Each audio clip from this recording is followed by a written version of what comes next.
Good evening and welcome you all. In today's class, we are going to continue with incomplete records, starting today's class with illustration 8. Illustration 8 incomplete records का एक full fledged question है.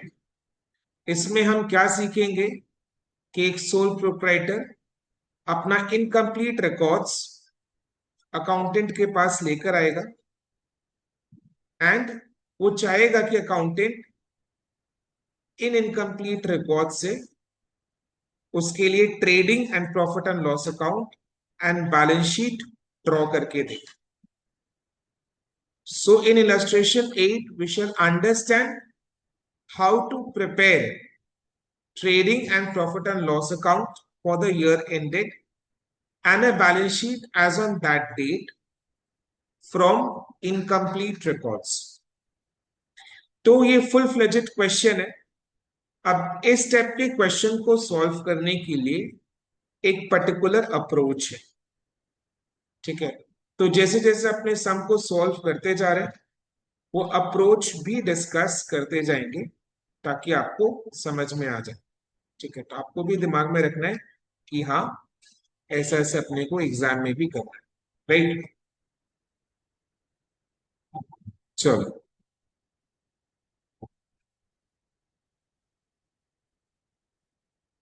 Start करें discuss करना. Adam G keeps his books on single entry basis. The analysis of the cash book for the year ended on 31st March 2022 is given below. जैसा हमने last class भी discuss किया, ये जो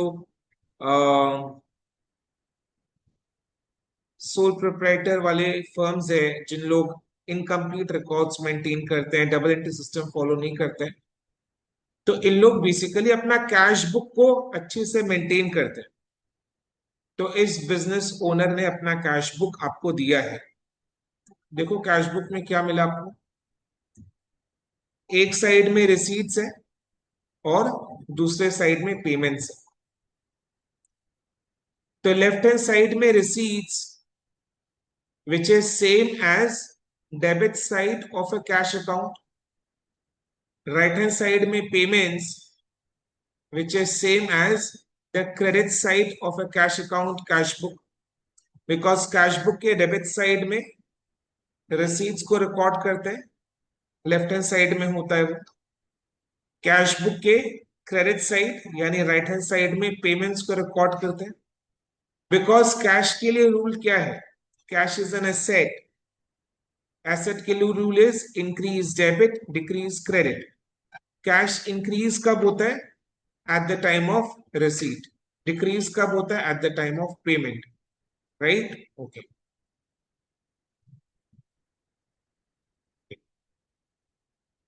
वहां से ऑन करिए.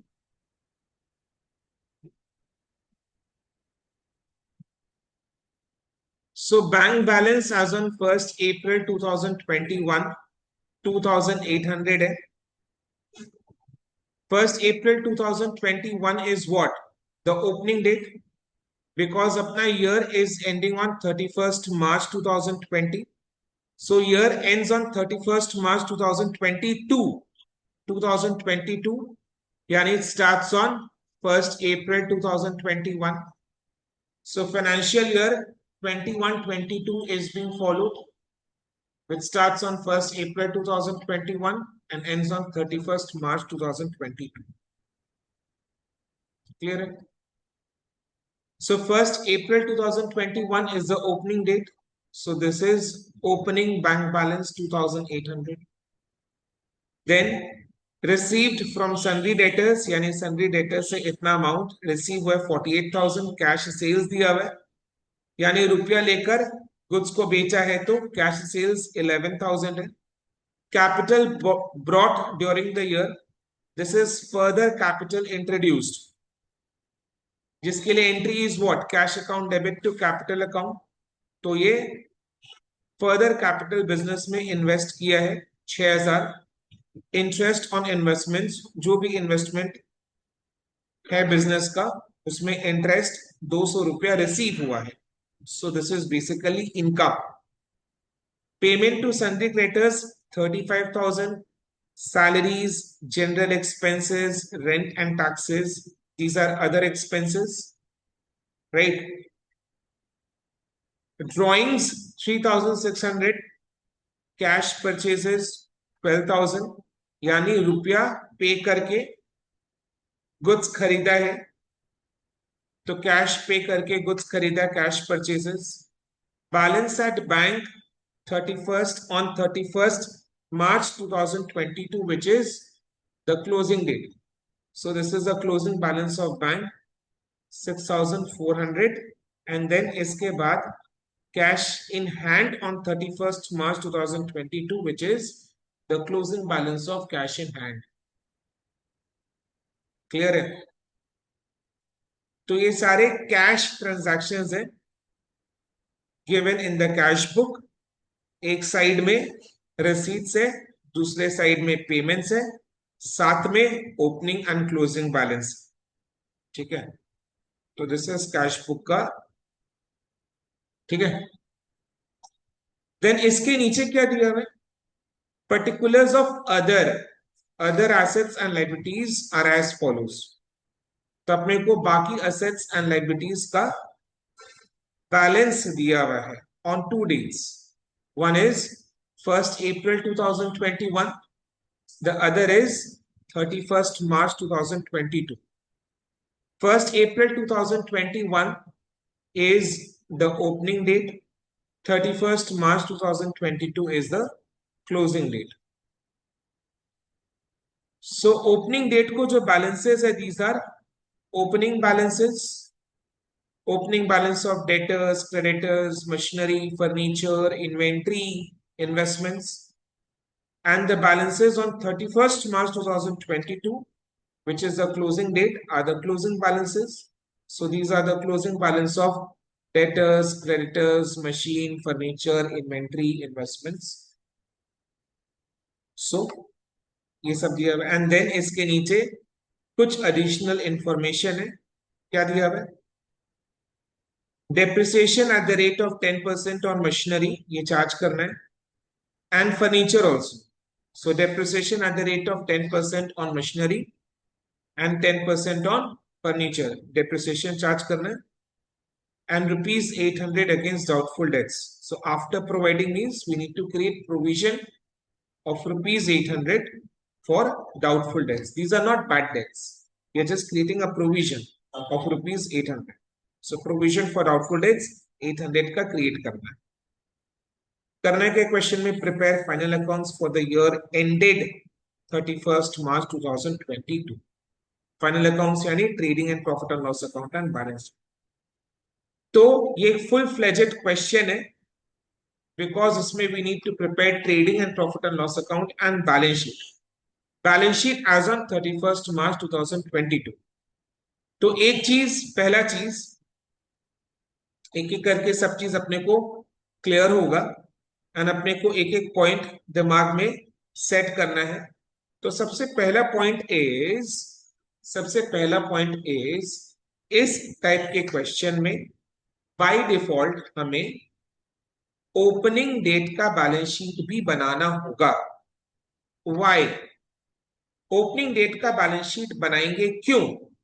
बिकॉज अपने को ओपनिंग डेट का एसेट्स एंड लायबिलिटीज का बैलेंसेस दिया हुआ है। इधर में एसेट्स एंड लायबिलिटीज का ओपनिंग डेट का बैलेंस दिया हुआ है और इधर में ओपनिंग डेट का बैंक बैलेंस दिया हुआ है, बट ओपनिंग डेट का कैपिटल अकाउंट का बैलेंस नहीं दिया हुआ है। तो अपने को क्या करना है? ओपनिंग डेट का बैलेंस शीट बनाना है। ओपनिंग डेट के बैलेंस शीट को, ओपनिंग डेट में जो बैलेंसिंग फिगर आएगा that will be the capital account का balance on the opening date. So opening date का बैलेंस शीट बनाने का ऑब्जेक्टिव क्या है, पर्पस क्या है? Correct, to find out opening capital balance on the opening date, opening balance of capital account. Clear? So opening date के balance sheet में सारे assets and liabilities को पुट करके बैलेंस शीट को बैलेंस करेंगे। Balancing figure will be the capital, opening date का capital. Opening balance of capital. ठीक है, यानी तीन चीज हो गया, एक है trading and profit and loss account for the year ended, दूसरा balance sheet as on the closing date, third is balance sheet as on the opening date. ठीक है, नंबर 2 पॉइंट ये याद रखना, इनकम्प्लीट रिकॉर्ड्स के, इनकम्प्लीट रिकॉर्ड्स के full fledged question में, इस टाइप के क्वेश्चन में हमें डेटर्स एंड क्रेडिटर्स अकाउंट भी बनाना, यानी डेटर्स का लेजर अकाउंट, क्रेडिटर्स का लेजर अकाउंट भी बनाना होगा। क्यों बनाना होगा मैं आपको पहले ही बता देता हूं, क्योंकि आप देखो जो इंफॉर्मेशन हमें क्वेश्चन में दिया हुआ है, कैश बुक में पहले देखो हमें कैश सेल्स दिया हुआ है। ठीक है, तो कैश सेल्स होता है, then amount receive from debtors दिया हुआ है, डेटर्स को हम क्या करते हैं, क्रेडिट सेल्स करते हैं। डेटर्स आर द कस्टमर्स जिनको बिजनेस क्रेडिट सेल्स करता है। क्रेडिट सेल्स का अमाउंट तो कैश बुक में नहीं आएगा, कैश बुक में क्या आएगा, अमाउंट रिसीव्ड फ्रॉम डेटर्स, तो वो अमाउंट रिसीव फ्रॉम डेटर्स दिया हुआ है कैश बुक में, बट कहीं पर भी क्वेश्चन में क्रेडिट सेल्स का अमाउंट नहीं दिया हुआ है। तो डेटर्स अकाउंट बनाने का क्या पर्पस है, to find out credit sales का अमाउंट, यानी हम लोग डेटर्स अकाउंट बनाएंगे, डेटर्स अकाउंट बनाकर जो बैलेंसिंग फिगर आएगा that will be the amount for of credit sales. Similarly creditors account बनाएंगे, क्रेडिटर्स अकाउंट क्यों बनाएंगे, क्रेडिट परचेजेस का अमाउंट को निकालने के लिए, राइट, बिकॉज क्वेश्चन में कैश परचेजेस दिया हुआ है which has no connection with the creditors, creditors को, क्रेडिटर्स से हम क्रेडिट परचेज करते हैं, not cash purchase, credit purchase करते हैं। क्रेडिटर्स का पेमेंट, पेमेंट टू क्रेडिटर्स ये भी दिया हुआ है, तो क्या नहीं दिया हुआ है, credit purchases, credit purchases cash book में आता नहीं है, एंड नीचे में भी क्रेडिट परचेजेस का amount is not given, so we need to find out credit purchases का अमाउंट। क्योंकि क्रेडिटर्स का अगर बैलेंस है इसका मतलब बिजनेस एंटिटी ने क्रेडिट परचेज किया है, तो क्रेडिट परचेज का अमाउंट हमें निकालना हो। सिमिलरली अगर सन्ड्री डेटर्स का बैलेंस दिया हुआ है इसका मतलब बिजनेस ने क्रेडिट सेल्स किया है, तो हमें क्रेडिट सेल्स का अमाउंट को निकालना होगा। तो क्रेडिट सेल्स का अमाउंट निकालने के लिए डेटर्स अकाउंट बनाएंगे, क्रेडिट परचेजेस का अमाउंट निकालने के लिए क्रेडिटर्स अकाउंट बनाएंगे। क्लियर, ये नंबर 2 वाला बात है। पॉइंट 3, जैसे इस क्वेश्चन में हमें कैश बुक दिया हुआ है जो बिल्कुल एक कैश अकाउंट के जैसा है, लेफ्ट हैंड साइड में रिसीट्स है, राइट हैंड साइड में पेमेंट्स है। ठीक है, तो अगर क्वेश्चन में कैश बुक नहीं दिया हुआ होता है, सपोज अगर क्वेश्चन में कैश बुक नहीं दिया हुआ होता है और हमें फाइनल अकाउंट्स को प्रिपेयर करना है, then in that type of question हमें कैश अकाउंट को भी बनाना पड़ेगा, मैंडेटरी है वो। क्लियर है, बट इस क्वेश्चन में जरूरत नहीं है। पॉइंट नंबर 4, जैसे इधर में एसेट्स में हमें मशीनरी, फर्नीचर, फिक्स्ड एसेट्स में, राइट, नॉन करेंट एसेट्स में हमें मशीनरी, फर्नीचर, इन्वेस्टमेंट्स, ये 3 आइटम्स दिखाई दे रहे हैं। तो अगर इन 3 आइटम्स का कोई भी ट्रांजैक्शन कैश बुक में है या और कहीं दिया हुआ है, ठीक है, अदर देन डेप्रिसिएशन, क्या बोला मैंने अभी, हमारा फोकस किसके लिए मैंने बोला ये पॉइंट, नॉन करेंट एसेट्स के लिए। नॉन करेंट एसेट्स यानी फिक्स्ड एसेट्स के लिए, जैसे मशीनरी, फर्नीचर, इन्वेस्टमेंट्स, इसमें 3 आइटम्स हैं नॉन करेंट एसेट्स का। तो अगर इन एसेट्स से रिलेटेड कोई ट्रांजैक्शन हमें कैश बुक में दिया हुआ है, या कैश बुक के या एडिशनल इंफॉर्मेशन में दिया हुआ है other than depreciation, then in that case in assets का भी लेजर अकाउंट हमें बनाना होगा।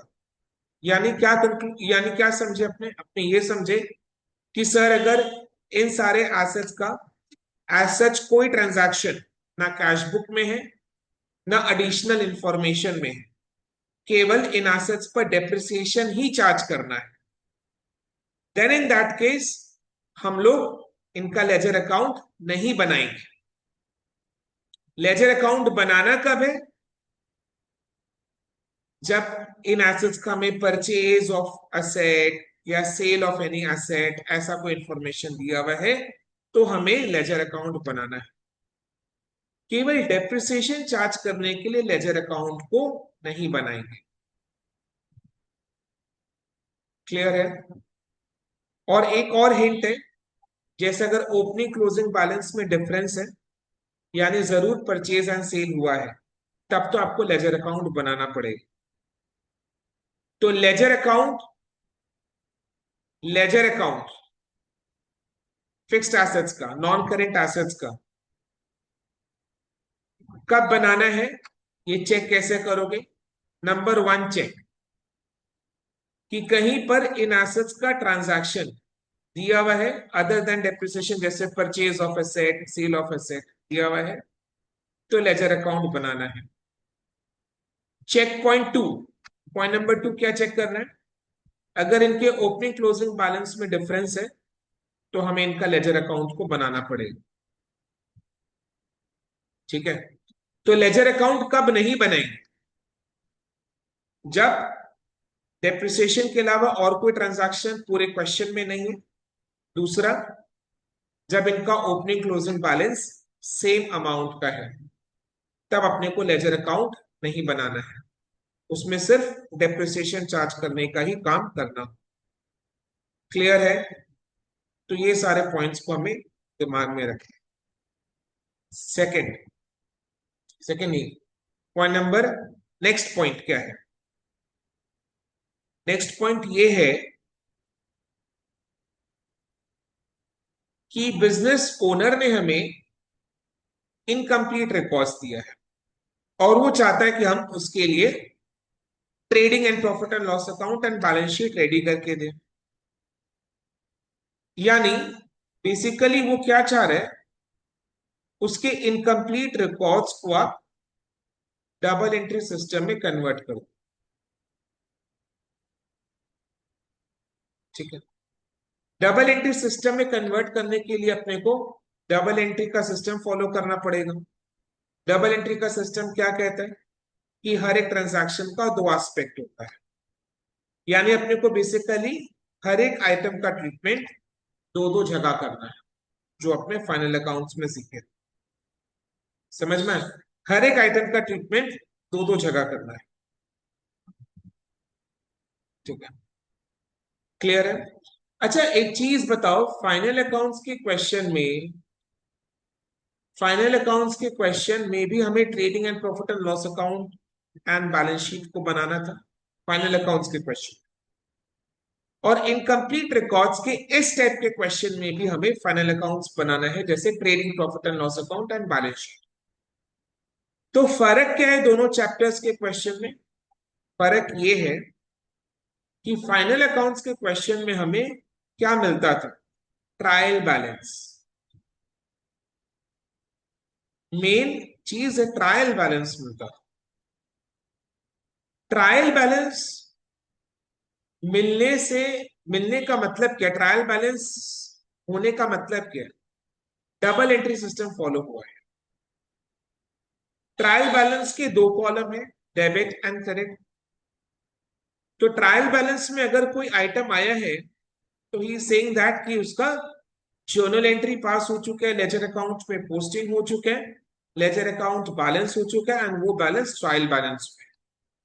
यानी proper double entry system follow हुआ है, लेजर अकाउंट को बैलेंस करके वो ट्रायल बैलेंस में आया है, और साथ में कुछ एडिशनल इंफॉर्मेशन भी देते थे, क्योंकि एडिशनल इंफॉर्मेशन ट्रायल बैलेंस के नीचे होता था, यानी उसका इफेक्ट बुक्स में नहीं आया, तो बुक्स में इफेक्ट को लाने के लिए डबल एंट्री सिस्टम फॉलो करते अपने, दो जगह इफेक्ट देते। ये चीज हमने फाइनल अकाउंट्स के क्वेश्चन में देखा। अब इनकम्प्लीट रिकॉर्ड्स के क्वेश्चन में क्या मिल रहा है? ट्रायल बैलेंस नहीं मिल रहा है, तो क्या मिल रहा है? इनकम्प्लीट रिकॉर्ड्स मिल रहा है। इनकम्प्लीट रिकॉर्ड्स किसी भी तरीके से दे सकता है, जैसे इस क्वेश्चन में कैश बुक दे दिया है और एसेट्स एंड लायबिलिटीज का ओपनिंग क्लोजिंग बैलेंस दे दिया है। दूसरे क्वेश्चन में आप देखोगे कैश बुक नहीं दिया हुआ है, ठीक है। तो जो बिजनेस ओनर है वो जिस तरीके से अपना अकाउंट्स को रखता है, हिसाब रखता है, जिस तरीके से वो अपने रिकॉर्ड्स को मेंटेन करता है, जो कि डबल एंट्री सिस्टम फॉलो नहीं करता, तो वो जिस भी तरीके से अपने रिकॉर्ड्स को रखता है, अकाउंट्स को मेंटेन करता है, तो वो आपको प्रेजेंट करेगा, जिसको जिसको लेकर आपको क्या करना है? रिकॉर्ड्स को लेकर क्या करना है? Trading and profit and loss account and balance sheet को बनाना है। तो एज सिंगल एंट्री, यानी एज सच आप समझ लो कि इनकम्प्लीट रिकॉर्ड्स वाले क्वेश्चन में फाइनल अकाउंट्स प्रिपेयर करने के लिए आपको इंफॉर्मेशन किसी भी तरीके से दे सकता है, तो उस इनकम्प्लीट रिकॉर्ड्स को यूज करके आपको फाइनल अकाउंट्स रेडी करके देना है। क्लियर है?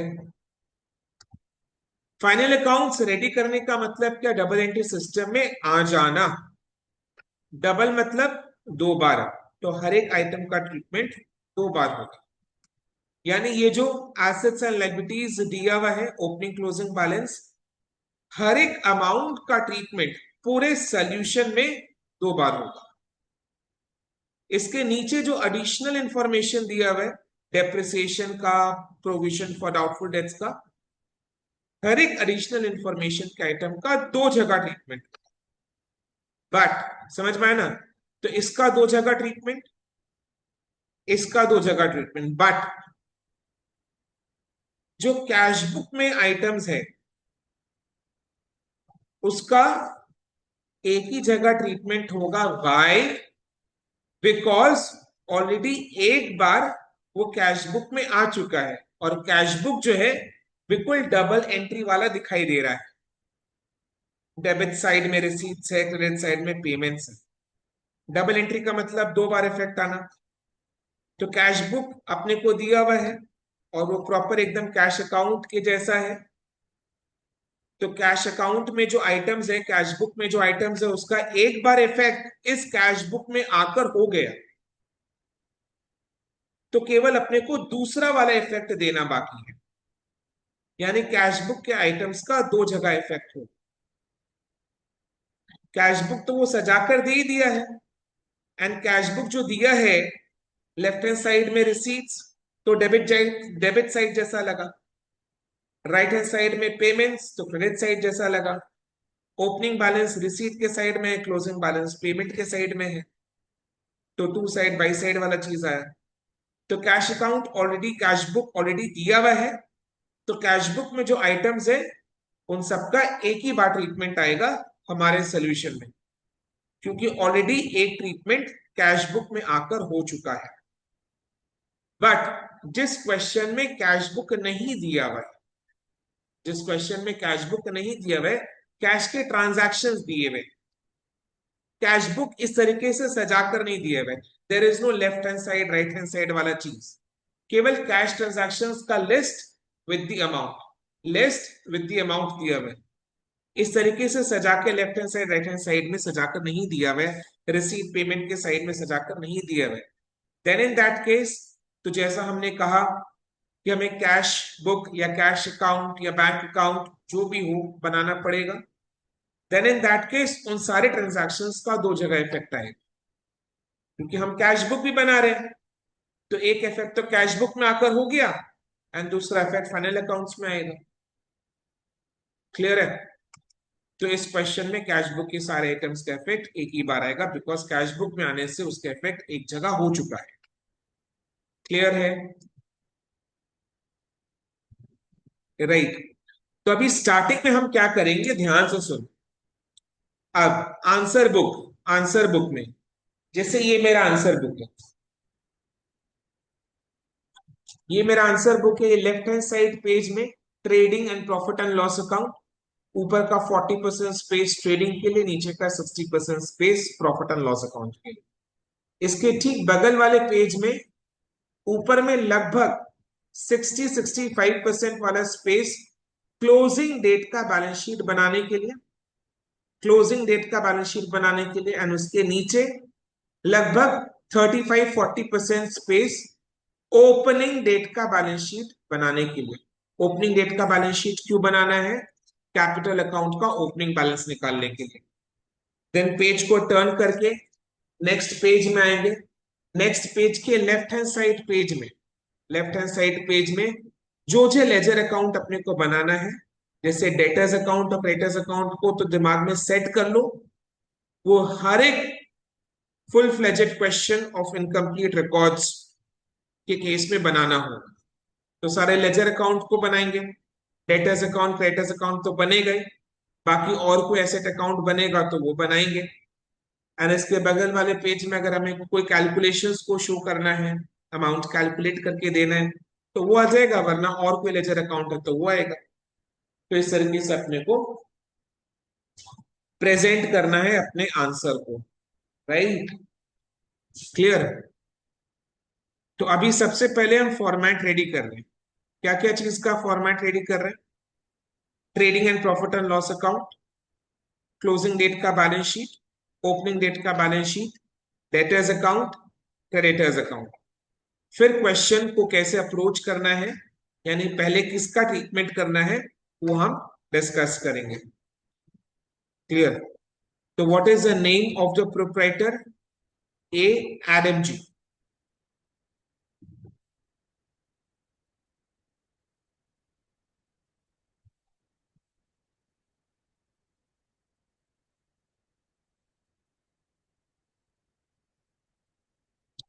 तो लिखो।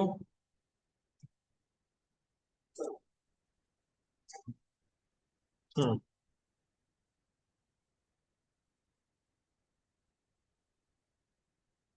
तो उसको फ्लाइट मोड में करो।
अच्छा, ओपनिंग डेट के बैलेंस शीट में अमाउंट का एक कॉलम की जरूरत है, बट क्लोजिंग डेट के बैलेंस शीट में अमाउंट के लिए inner column outer column.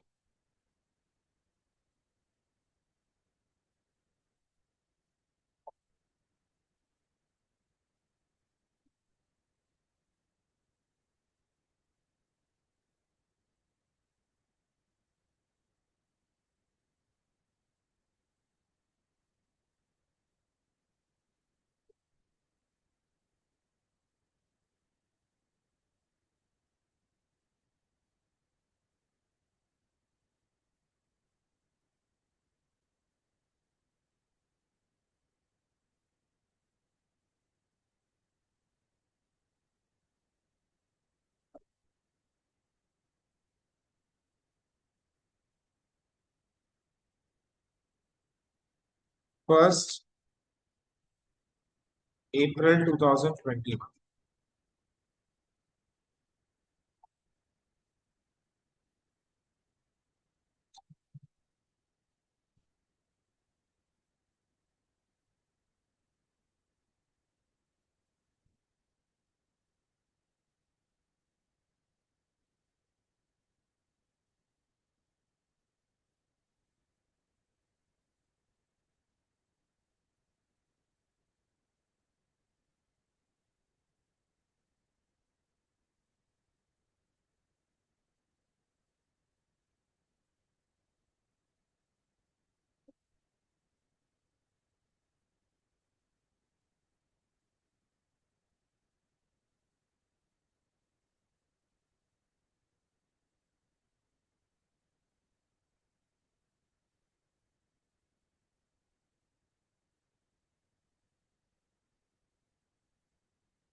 Okay,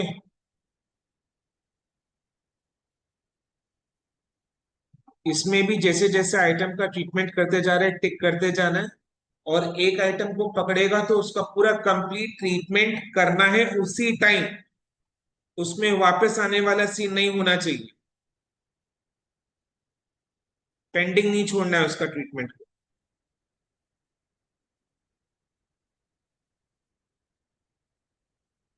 चलो स्टार्ट कर रहे हैं। तो सबसे पहले हमने फॉर्मेट को रेडी किया। देन उसके बाद एडिशनल इंफॉर्मेशन में जो है, एडिशनल इंफॉर्मेशन में जो दिया हुआ है उसका ट्रीटमेंट पहले करेंगे दो दो बार, दो दो जगह। सबसे पहले डेप्रिसिएशन एट 10% ऑन मशीनरी। तो मशीनरी में आ जाओ। मशीनरी अकाउंट का ओपनिंग बैलेंस 7,500, क्लोजिंग बैलेंस 7,500, यानी opening balance closing balance same amount का है। सेकंड, कैश बुक में देखो, मशीन का कोई ट्रांजैक्शन है कैश बुक में? Answer is no. So in this अपने को मशीन अकाउंट बनाने का requirement is not there. Machine account बनाने का रिक्वायरमेंट इज नॉट देयर। तो क्या करना है? सो मशीन अकाउंट का ओपनिंग बैलेंस 7,500, ये ओपनिंग डेट के बैलेंस शीट के एसेट के साइड में आएगा। पहले सुनो पूरा and then you do. Patience के साथ करो, करने का हड़बड़ी मत करो, धीरे धीरे स्लोली ग्रेजुअली। सो मशीन अकाउंट का ओपनिंग बैलेंस 7,500, ये ओपनिंग बैलेंस शीट के एसेट के साइड में आएगा। क्लोजिंग बैलेंस 7,500, ये क्लोजिंग बैलेंस शीट के एसेट के साइड में इनर कॉलम में 7,500। इनर कॉलम में क्यों? बिकॉज उसके नीचे लेस डेप्रिसिएशन 10%, 750 लेस करके final column, correct, final amount outer column में, क्लोजिंग डब्ल्यूडीबी। देन ये जो 10% का डेप्रिसिएशन 750 हमने निकाला, इसका दो जगह ट्रीटमेंट कहां पर होगा? एक पीएल के डेबिट साइड में to depreciation on machinery 750, and दूसरा हमने क्लोजिंग बैलेंस शीट के एसेट के साइड में लेस डेप्रिसिएशन 750 करके दिखाया। ठीक है, क्लियर है? अभी समझ में आ गया? मशीन का समझ में आ गया? फर्नीचर का डिस्कस कर लेते हैं, देन फिर खुद से मशीन और फर्नीचर का करोगे। फर्नीचर पर भी अपने को depreciation at the rate of 10% charge करना है। फर्नीचर का opening balance closing balance same amount 1,200। Cash book में फर्नीचर का कोई भी ट्रांजैक्शन दिया हुआ नहीं है, तो यानी फर्नीचर अकाउंट बनाना नहीं है। फर्नीचर अकाउंट बनाने का नीड इज नॉट देयर, यानी फर्नीचर पर केवल अपने को डेप्रिसिएशन ही चार्ज करना है। कौन तो ये डेप्रिसिएशन एक्चुअल पूरी, तो इसका ट्रीटमेंट बताओ। ओपनिंग डेट का balance 1200 opening balance sheet,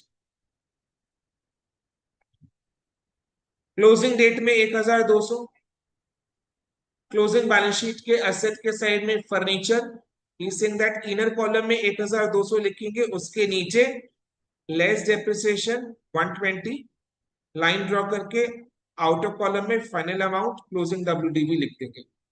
and वो 120 रुपए का जो डेप्रिसिएशन है उसका दूसरा ट्रीटमेंट कहां पर होगा, प्रॉफिट एंड लॉस अकाउंट के डेबिट साइड में to depreciation 120 on furniture. Clear है? Ready now? अमाउंट वगैरह याद हो गया, सेट हो गया, ठीक है, तो आप खुद से करो। एंड यस, जैसे जैसे इंफॉर्मेशन का काम होते जा रहा है उसको टिक भी करेंगे अपने।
एक डाउट है sir, is that closing balance of machine before charging depreciation? Absolutely yes. कैसे पता? बिकॉज क्वेश्चन में नीचे में एडिशनल इंफॉर्मेशन लिखा हुआ है ना कि टू चार्ज डेप्रिसिएशन, यानी डेप्रिसिएशन चार्ज करना हुआ नहीं है, तो अपने को डेप्रिसिएशन चार्ज करना होगा, करना बाकी है। तो ऊपर में जो क्लोजिंग बैलेंस दिया हुआ है that is before charging depreciation.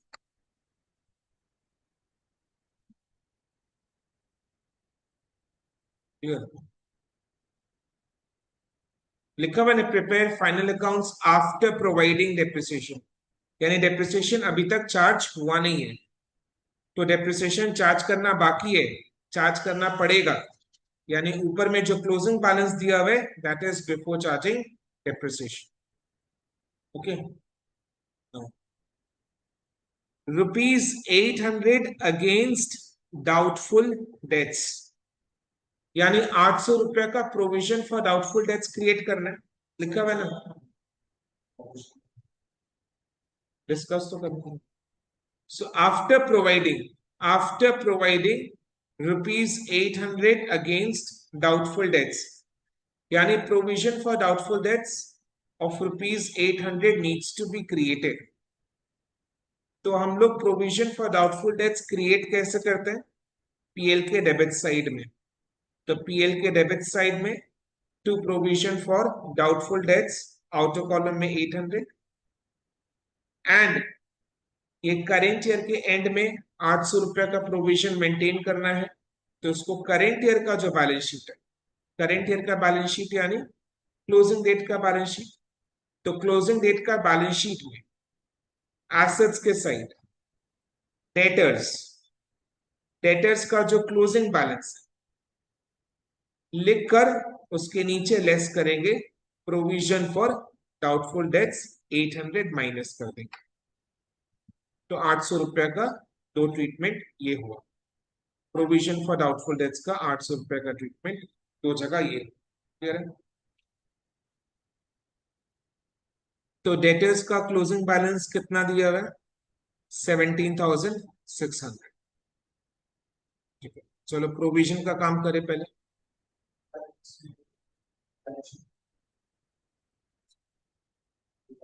So PL के डेबिट साइड में लिखो to provision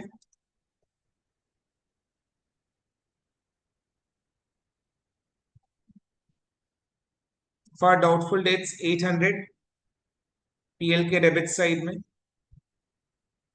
then current year का बैलेंस शीट यानी क्लोजिंग डेट के बैलेंस शीट एसेट के साइड डेटर्स का क्लोजिंग बैलेंस क्वेश्चन में दिया हुआ है 17,600 लिखकर उसके नीचे less provision for doubtful debts. How much? 800 करके आउटर कॉलम में नेट अमाउंट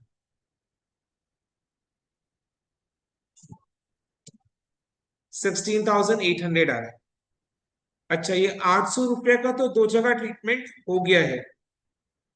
डेटर्स का जो क्लोजिंग बैलेंस है 17,600, इसका भी दो जगह ट्रीटमेंट होगा. एक तो ये बैलेंस शीट में आकर हो गया एंड दूसरा हमने जो डेटर्स अकाउंट बनाया है, डेटर्स अकाउंट बनाया है, बनाना होगा ना डेटर्स अकाउंट. तो डेटर्स अकाउंट का क्लोजिंग बैलेंस कौन सी साइड आएगा? टू साइड या by side? Debtors is an asset, asset का opening balance debit side to balance B by D and closing balance credit side by balance C by D. तो 17,600 इधर आ जाएगा by balance C by D 17,600. Clear है? So debtors के closing balance 17,600 का भी दो जगह ट्रीटमेंट हो गया. क्लियर है? देन अब मैं क्या सजेस्ट करता हूं? सजेशन कैसे आया? सजेशन आउट ऑफ एक्सपीरियंस आया.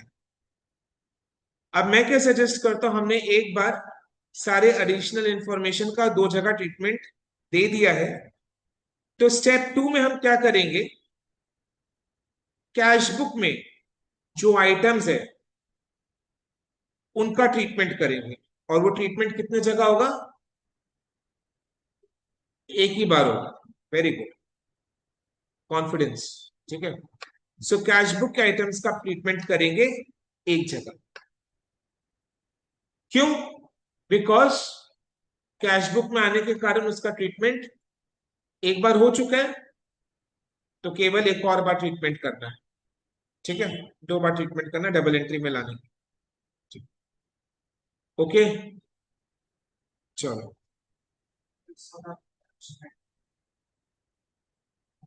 आएंगे उसमें. तो कैश बुक में आ जाओ.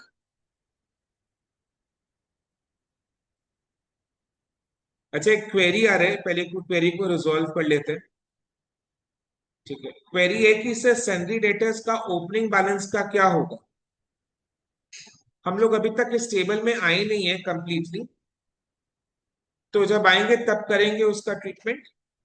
बट काफी टाइम से इस चीज को लेकर क्वेरी आ रहा है, तो इसको पहले सॉर्ट आउट कर देते हैं।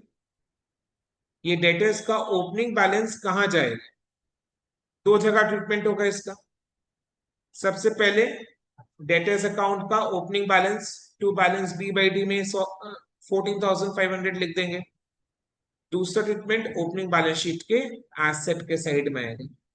सो ओपनिंग बैलेंस ऑफ डेटर्स का दो जगह ट्रीटमेंट कहाँ कहाँ हुआ?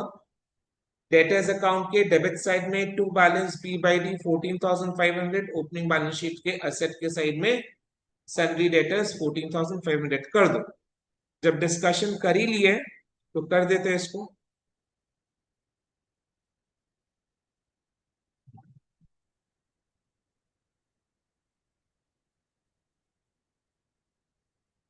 कितना अमाउंट है? 14,500।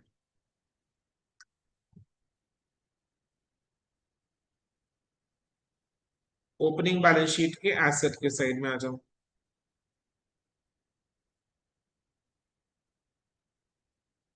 डेटर्स 14,500।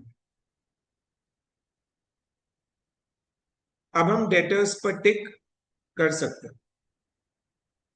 कर दिया टिक ना? ओके, चलो अब कैश बुक में आ जाओ। बैंक बैलेंस एज ऑन 1 अप्रैल 2021, ये ओपनिंग बैलेंस शीट के एसेट के साइड में आएगा। इन सब आइटम्स का एक ही जगह ट्रीटमेंट होगा। सो ओपनिंग बैलेंस शीट के एसेट के साइड में कैश एट बैंक 2,800, या सिर्फ बैंक लिखने से भी हो जाएगा 2,800, बिकॉज प्रोफेशनल एग्जाम में एक एक टाइम एक एक सेकेंड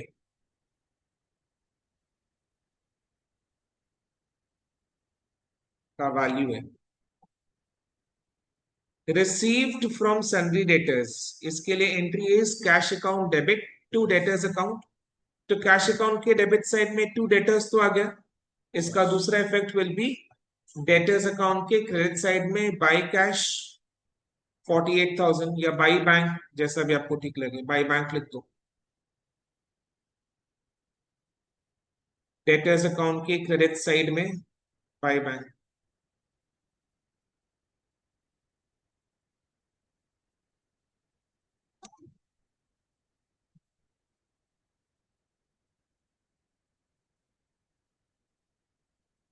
$48,000।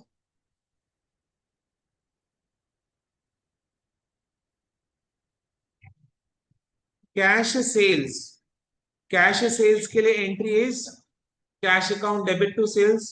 तो कैश अकाउंट के डेबिट साइड में टू सेल्स आ गया। दूसरा इफेक्ट सेल्स है, तो सेल्स को अपने फाइनल अकाउंट्स में कहां ले जाते हैं? ट्रेडिंग अकाउंट के बाई साइड में। कैश सेल्स है, क्रेडिट सेल्स नहीं है, ये कैश सेल्स है। क्रेडिट सेल्स होता तो डेटर्स अकाउंट में जाता, और वैसे भी डेटर्स अकाउंट अपने बना क्यों रहे? क्रेडिट सेल्स का अमाउंट को निकालने के लिए। ठीक है, तो ये कैश सेल्स है। कैश सेल्स के लिए entry cash account debit to sales account.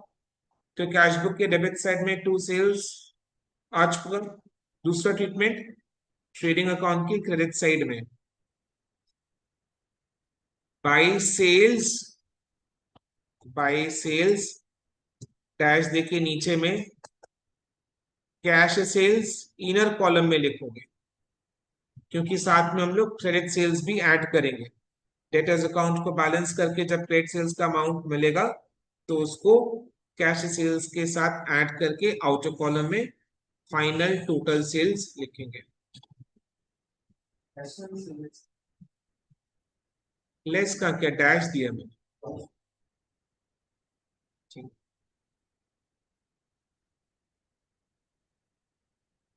Capital brought during the year, cash account debit to capital. So cash account के डेबिट साइड में टू कैपिटल आ गया। दूसरा इफेक्ट क्या होगा? कैपिटल के साथ ये ऐड होगा। अब ये करेंट ईयर का कैश बुक है, सो करेंट ईयर के बैलेंस शीट में लाइबिलिटीज के साइड कैपिटल में ये ऐड हो जाएगा। Further capital 6,000। करेंट ईयर का बैलेंस शीट यानी क्लोजिंग डेट का बैलेंस शीट। तो आ जाओ क्लोजिंग डेट का बैलेंस शीट में कैसे प्रेजेंट कर रहे हैं देखो जरा। लाइबिलिटीज के साइड में सबसे पहले यही आइटम आता है कैपिटल अकाउंट। उसके नीचे लिखो ओपनिंग बैलेंस। ओपनिंग बैलेंस कहां से मिलेगा? ओपनिंग बैलेंस शीट को बैलेंस करके मिलेगा। तो अमाउंट में स्पेस छोड़ दो, जगह छोड़ दो, लिख दिया मैंने, जगह बना दिया। उसके नीचे add further capital, how much? 6,000। Inner column में 6,000 को लिखा है।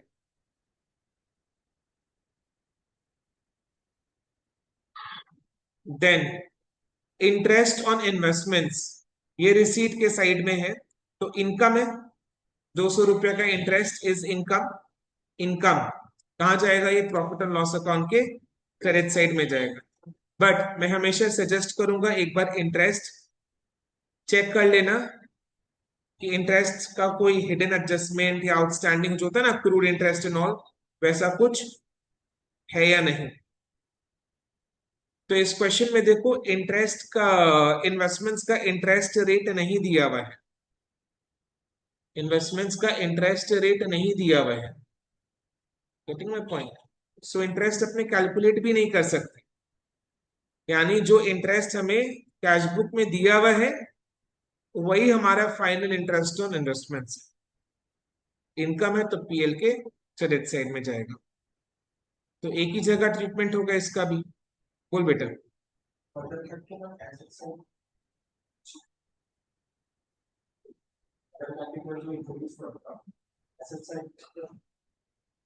क्यों? Why? Tell me Y.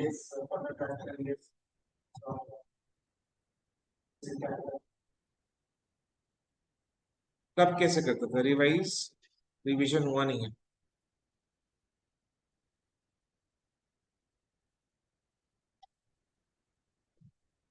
So credit side में by interest on investments,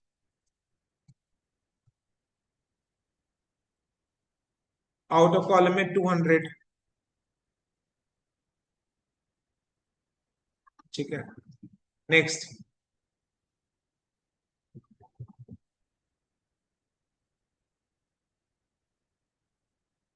correct. So receipt side के सारे आइटम्स का ट्रीटमेंट एक बार हो चुके हैं। देन पेमेंट के साइड में आ जाओ। Payment to sundry creditors, creditors account debit to cash. So हम क्रेडिटर्स अकाउंट भी मेंटेन कर रहे हैं। सो क्रेडिटर्स अकाउंट क्यों मेंटेन कर रहे हैं? परचेजेस का अमाउंट निकालने के लिए, क्रेडिट परचेजेस का अमाउंट निकालने के लिए। So payment to creditors, entry is creditors account debit to cash, तो कैश अकाउंट के बाई साइड में आ गया। एंड दूसरा इफेक्ट कहाँ जाएगा? क्रेडिटर्स अकाउंट के टू साइड में, टू कैश 35,000। बट इससे पहले तो क्रेडिटर्स अकाउंट का ओपनिंग क्लोजिंग बैलेंस को भी लिखना पड़ेगा। सो क्रेडिटर्स अकाउंट का ओपनिंग क्लोजिंग बैलेंस नीचे टेबल से मिल जाएगा, ये रहा। सन्ड्री क्रेडिटर्स का ओपनिंग बैलेंस 5,800, क्लोजिंग बैलेंस 7,900। इसका दो दो जगह ट्रीटमेंट होगा। So opening balance of sundry creditors का दो जगह ट्रीटमेंट बता दो। एक होगा ओपनिंग बैलेंस शीट के लाइबिलिटीज के साइड में आ जाएगा। दूसरा ट्रीटमेंट सन्ड्री क्रेडिटर्स के लेजर अकाउंट में बाई साइड में, by balance B by D 5,800। अब क्लोजिंग बैलेंस का ट्रीटमेंट बताओ। क्लोजिंग बैलेंस शीट के लाइबिलिटीज के साइड में 7,900, एंड सन्ड्री क्रेडिटर्स अकाउंट के डेबिट साइड में to balance C by D 7,900। ठीक है, तो करो ओपनिंग क्लोजिंग बैलेंस का दो जगह treatment.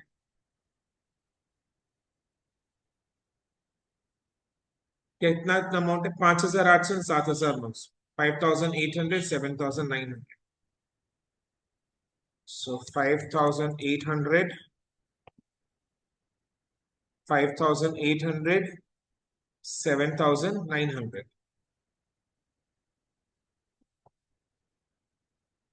7,900, 5,800 is the opening balance, 7,900 is the closing balance. आगे बैलेंस शीट। सो opening balance sheet, liabilities side, creditors 5,800, closing balance sheet. Liability side, liability side में capital के लिए 3-4 लाइन का जगह और छोड़ दो। क्यों 3-4 लाइन का जगह और छोड़ दो? कैपिटल के साथ और भी एडजस्टमेंट्स होता है, ड्राइंग्स को लेस करते हैं, नेट प्रॉफिट को ऐड करते हैं, नेट लॉस हुआ तो लेस करते हैं, इसके लिए स्पेस छोड़ दो।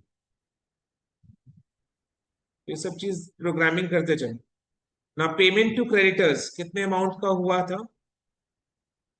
Payment to creditors 35,000। So creditors account के टू साइड में, to bank, how much? 35,000। Okay, चलो एक जगह ट्रीटमेंट करना तो हो गया इसका। सैलरीज पीएल के डेबिट साइड में, जनरल एक्सपेंसेस पीएल के डेबिट साइड में, रेंट एंड टैक्सेस पीएल के डेबिट साइड में। तो एज इट इज इसको पीएल के डेबिट साइड में ले जाओ। सो टू सैलरीज, एक ही बार ट्रीटमेंट होगा ना।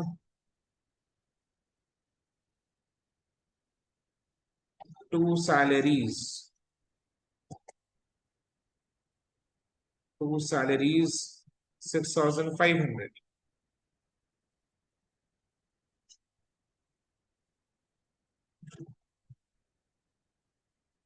To general expenses 2,500। To rent, to rent and taxes कत? 1,500। ओके, चलो हो गया इजी। तो टिक कर देना।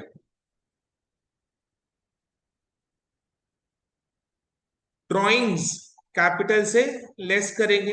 करेंट ईयर का ड्राइंग्स है क्लोजिंग बैलेंस शीट में, कैपिटल से लेस 3,600। कैपिटल से लेस ड्राइंग्स -3,600 लेस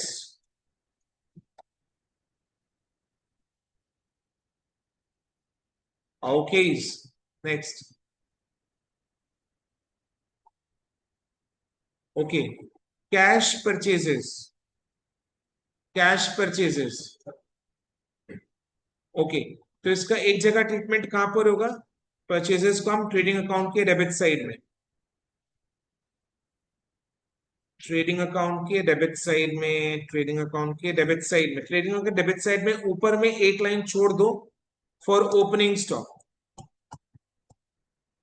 समझ जाओ, ऐसे ऐसे करना एग्जाम में। सो ट्रेडिंग अकाउंट के डेबिट साइड में सबसे पहला जो लाइन है उसको जगह छोड़ दो फॉर ओपनिंग स्टॉक। ऊपर में एक लाइन छोड़ो फॉर ओपनिंग स्टॉक, उसके नीचे टू परचेजेस डैश देकर कैश परचेजेस। इनर कॉलम में कैश परचेजेस का अमाउंट को लिखो, बिकॉज इसके साथ हम ट्रेड परचेजेस को ऐड करके आउटर कॉलम में टोटल परचेजेस बैठाएंगे। क्रेडिट परचेजेस कहां से मिलेगा? क्रेडिटर्स अकाउंट को बैलेंस करके बैलेंसिंग फिगर क्रेडिट परचेजेस का होगा। ठीक है, तो कैश परचेजेस डन।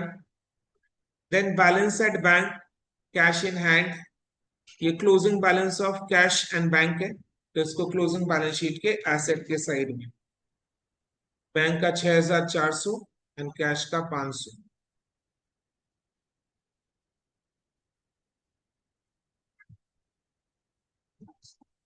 बैंक का 6,400 एंड कैश का 500। ओके, तो हुआ।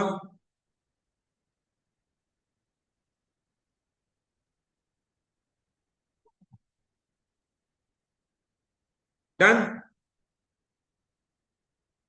तो कैश बुक के हर एक आइटम का ट्रीटमेंट एक बार हो चुका है, एक ही बार करना था। अब बचा ये अदर एसेट्स एंड लायबिलिटीज का ओपनिंग क्लोजिंग बैलेंस, जिसमें दो आइटम्स में टिक नहीं है, एक है इन्वेंट्री, दूसरा इन्वेस्टमेंट्स। इन्वेंट्री मतलब स्टॉक, तो ओपनिंग बैलेंस ऑफ स्टॉक यानी ओपनिंग स्टॉक 3,900, क्लोजिंग स्टॉक 5,700। तो ओपनिंग स्टॉक का दो जगह ट्रीटमेंट बताओ। पहला तो ट्रेडिंग अकाउंट के डेबिट साइड में to opening stock,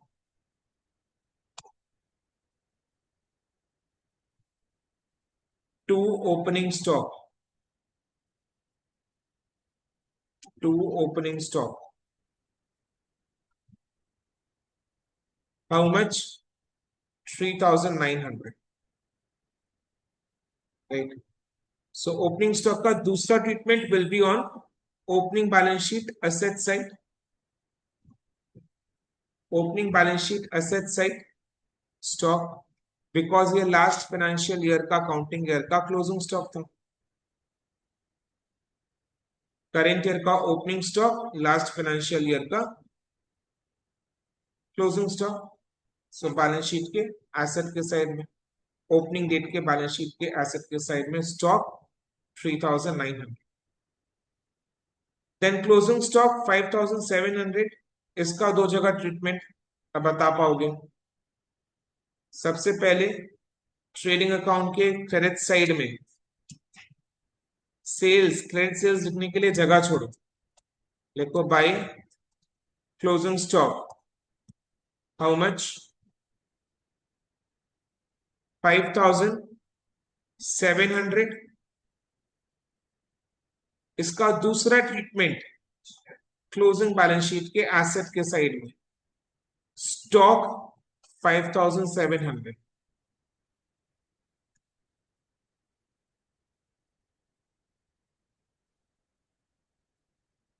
okay,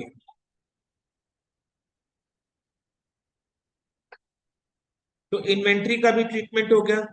investments opening date में 5,000, क्लोजिंग डेट में 5,000। सो ओपनिंग बैलेंस शीट के एसेट के साइड में इन्वेस्टमेंट्स 5,000, क्लोजिंग बैलेंस शीट के एसेट में, क्लोजिंग बैलेंस शीट के एसेट के साइड में इन्वेस्टमेंट्स 5,000।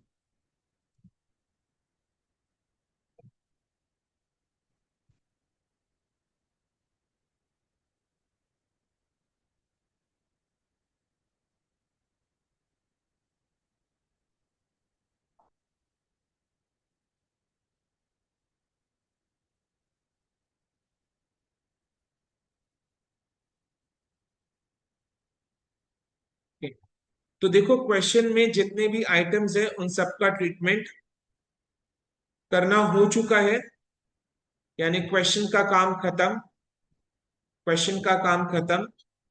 अभी प्रॉपर सॉल्यूशन में आ जाओ, आंसर में आ जाओ। अब नेक्स्ट स्टेप क्या होगा, ध्यान से सुनो। नेक्स्ट स्टेप में अपने क्या करेंगे, वर्किंग नोट में जितने भी लेजर अकाउंट है सबसे पहले उनको क्लोज करेंगे बैलेंसिंग फिगर निकालकर। अभी वर्किंग नोट में केवल दो ही लेजर अकाउंट ओपन हुआ है, debtors account and creditors account. So इन दोनों अकाउंट को अपने कंप्लीट करते हैं। क्रेडिटर्स अकाउंट को बैलेंस करो, एक बैलेंसिंग फिगर आएगा। देखो कौन सा साइड में आ रहा है।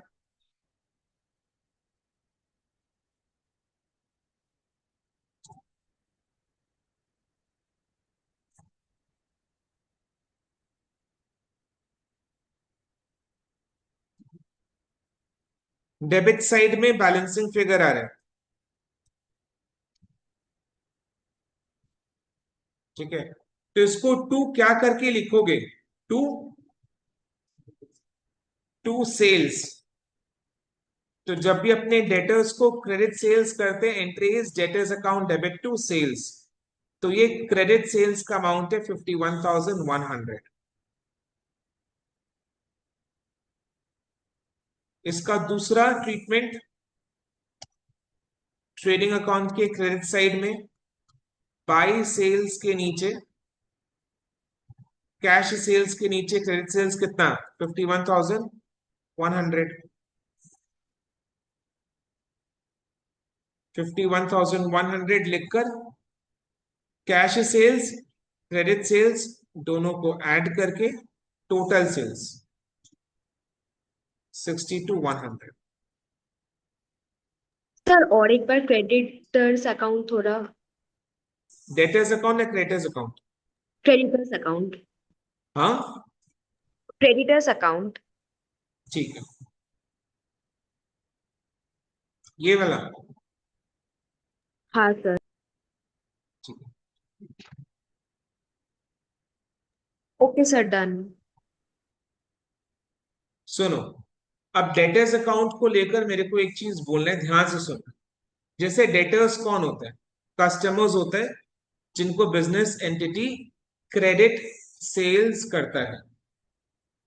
तो डेटर्स अकाउंट में मिनिमम, कम से कम तीन चीज आना ही आना चाहिए। ये तीन चीज से ज्यादा आ सकता है, बट ये तीन चीज से कम नहीं आ सकता है। तो what are the three minimum items that should always come in a debtors account?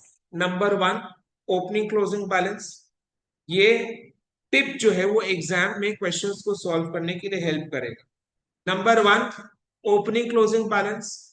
Number two, credit sales. Number three, amount received from debtors. Because debtors के साथ क्या ही ट्रांजैक्शन होगा, कम से कम क्या ट्रांजैक्शन हो सकता है कि हम डेटर्स को क्रेडिट सेल्स करेंगे, उनको टाइम देंगे पेमेंट के लिए, एंड फिर उसके बाद पेमेंट रिसीव कर लेंगे।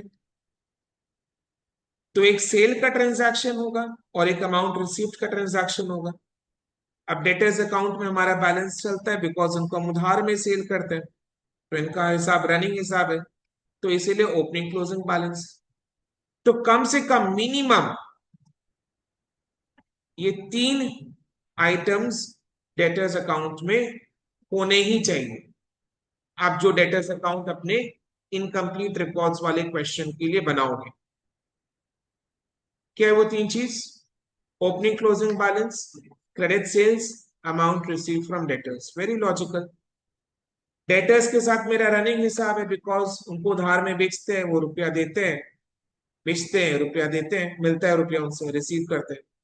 सो ओपनिंग क्लोजिंग बैलेंस तो होगा, क्रेडिट सेल्स का अमाउंट होगा, and amount receive from debtors होगा। ये मिनिमम है। इसके बियॉन्ड क्या हो सकता है? Discount allowed, bad debts, bills receivable received, dishonored, check dishonored, ये अदर आइटम्स हो सकते हैं, बट मिनिमम ये तीन हो। तो क्या ये मिनिमम तीन हमें दिखाई दे रहा है? दिखाई दे रहा है तो हम शांत हो जाएंगे। नहीं दिखाई देता तो जो मिसिंग है वो निकालने के लिए बेचैन हो जाए, काम करते। समझ में?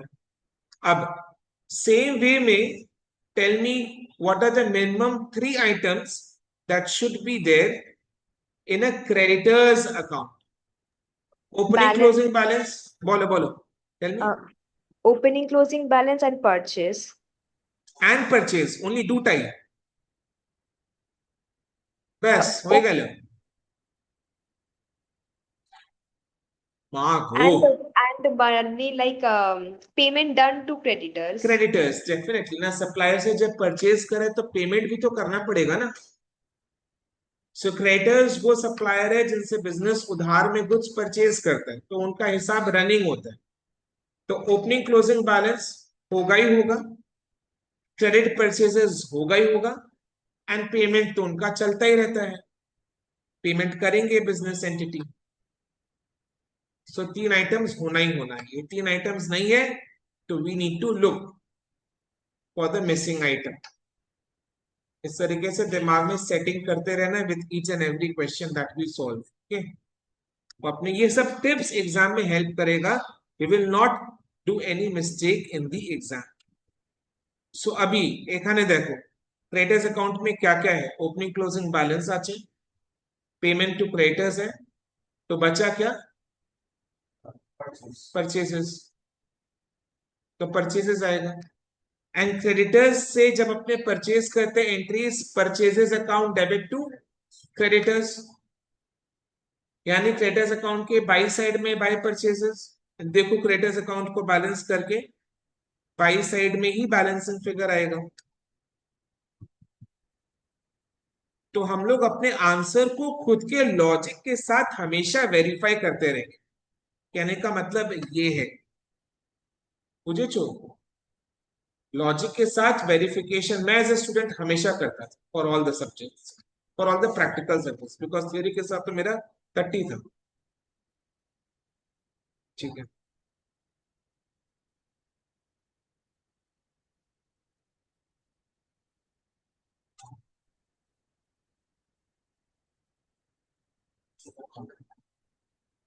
देखो जैसा हमने समझा वैसे ही क्रेडिट के साइड में एक बैलेंसिंग फिगर आया, हाउ मच, 37,100।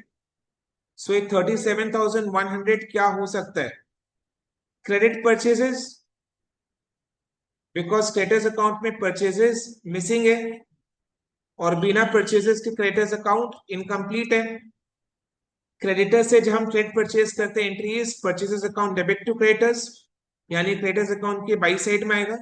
तो बाई साइड में जो बैलेंसिंग फिगर आ रहा है वो बाई परचेजेस, ट्रेड परचेजेस है। ठीक है, 37,100। सो ये इसका दूसरा इफेक्ट, ट्रेडिंग अकाउंट हमेशा दो इफेक्ट वाला चीज याद रखें। दूसरा इफेक्ट, ट्रेडिंग अकाउंट के डेबिट साइड में टू परचेजेस के नीचे, कैश परचेजेस के नीचे ऐड करेंगे क्रेडिट परचेजेस 37,100, राइट, 37,100।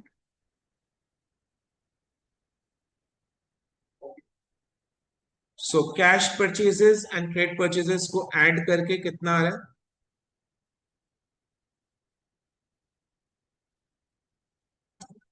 49,100। क्लियर। तो हमने सबसे पहले सोल्यूशन में क्या किया, वर्किंग नोट में जितने भी लेजर अकाउंट ओपन है उनको कंप्लीट करेंगे। डेटर्स अकाउंट और क्रेडिटर्स अकाउंट जैसे मैंने कहा हर क्वेश्चन में बाय डिफॉल्ट बनाना पड़ेगा जब भी इनकम्प्लीट रिकॉर्ड्स का फुल फ्लेजेड क्वेश्चन होगा। स्टेप 2 में क्या करना है, नेक्स्ट स्टेप में ओपनिंग बैलेंस शीट को बैलेंस करना है। ओपनिंग बैलेंस शीट बनाने का क्या ऑब्जेक्टिव था, ओपनिंग कैपिटल, तो ओपनिंग बैलेंस शीट को बैलेंस करो। Very logical, because opening date का कैपिटल अकाउंट का बैलेंस नहीं दिया हुआ है,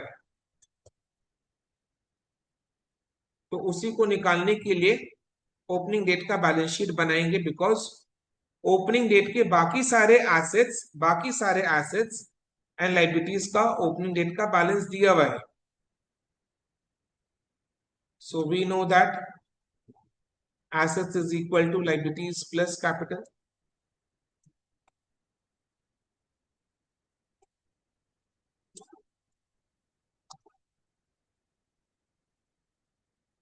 कितना आ रहा है, 29,100 आ रहा है। सो इसको हम कहाँ रखेंगे बोलो, क्लोजिंग बैलेंस शीट में लाइबिलिटीज के साइड, कैपिटल अकाउंट में जो ओपनिंग बैलेंस का जगह हमने बनाया था वहां पर 29,100 opening balance of capital. So opening balance sheet का काम हमने नेक्स्ट किया। अब इसके बाद अब तो बचा क्या, trading profit and loss account and balance sheet, and we know the order. पहले trading account to find out gross profit, then PL account to find out net profit.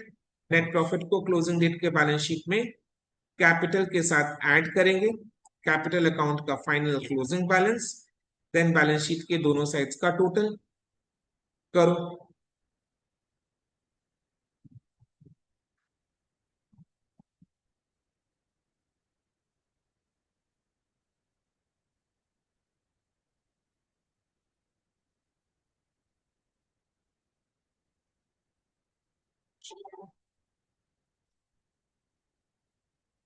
करो पहले, फाइंड आउट ग्रॉस प्रॉफिट।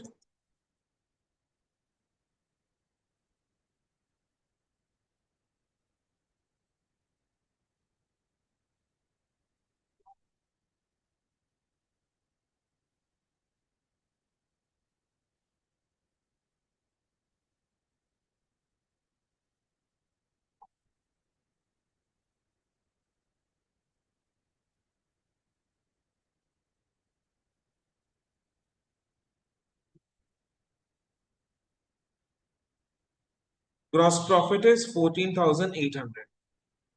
इसको हम profit and loss account में brought down on the credit side by gross profit b by d 14,800. Then profit and loss account को balance करके find out net profit.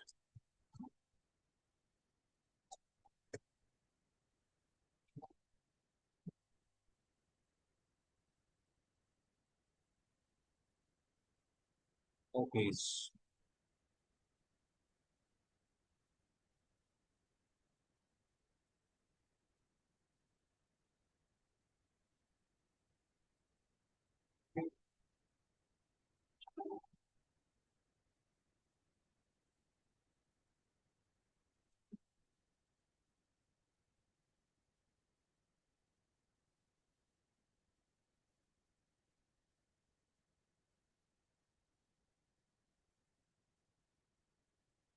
net profit is coming to 2,830, 2,830. इसको हम current year के balance sheet यानी closing date के balance sheet में capital के साथ ऐड करेंगे. ऐड नेट प्रॉफिट 2,830, 2,830 है ना. अब देखो, इधर देखो. अब कैपिटल अकाउंट का फाइनल क्लोजिंग बैलेंस निकालेंगे. कैसे? Opening balance plus further capital less drawings add net profit करके आ रहा है closing balance of capital 34,330. Clear हो गया डाउट? ओके. अभी क्लोजिंग बैलेंस शीट में सारे आइटम्स आ चुके, दोनों साइड का टोटल करो. देखो टोटल मैच कर रहा है या नहीं.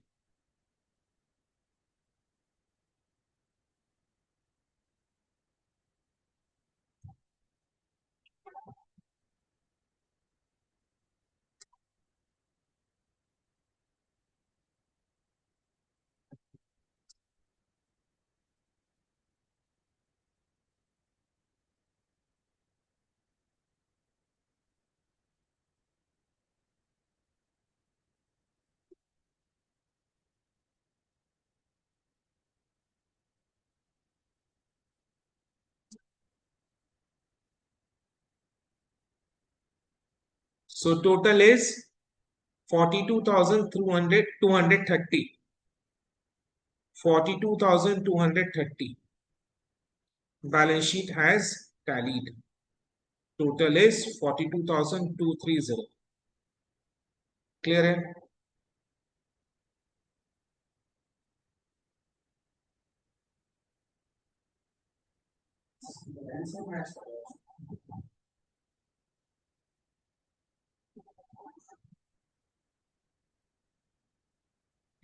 क्लियर.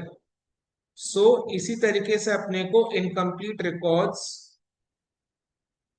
का फुल फ्लेजेड क्वेश्चन को सॉल्व करना है. फुल फ्लेजेड क्वेश्चन का मतलब where we are asked to prepare trading and profit and loss account and balance sheet. तो जो टिप्स मैंने शेयर किया है, समझाया है, तो उसको दिमाग में रखना है फॉर सॉल्विंग द क्वेश्चन.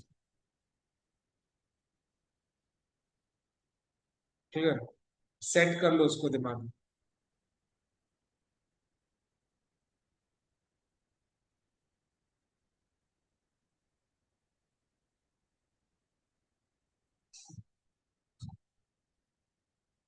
इसमें दो क्वेश्चंस और बचा हुआ है, इलस्ट्रेशन 9 एंड इलस्ट्रेशन 10. इसके लिए पूरा एक डेडिकेटेड क्लास मेरे को लगेगा. तो ये दो क्वेश्चंस को अपने नेक्स्ट क्लास सॉल्व करके चैप्टर कंप्लीट कर ले. बट यस, नेक्स्ट क्लास आने से पहले it is very much required कि आप इलस्ट्रेशन 1 to 8 का रिटन प्रैक्टिस करके आए, स्पेशली इलस्ट्रेशन 8, क्योंकि इलस्ट्रेशन 9 and 10 भी फुल फ्लेजेड क्वेश्चन है। Sir, can you show opening balance sheet again? Maths नहीं किया जोयता? हाँ हाँ, नहीं किया इसलिए।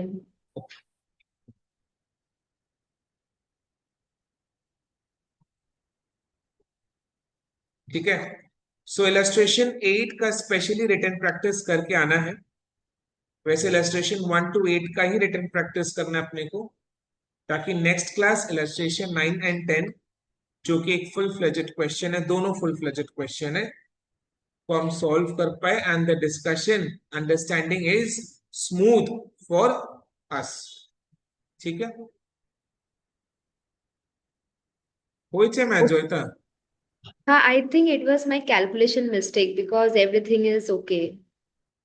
तो अभी ठीक है, अभी मैच किया कि नहीं किया वो बताओ। हाँ हाँ सर। ओके चलो, वेल एंड फाइन, तो आज के लिए इतना ही। Thank you so much. Clear? कोई डाउट हो तो पूछना। ठीक है, so we are calling it a day. आज के लिए इतना ही। Thank you so much and bye, take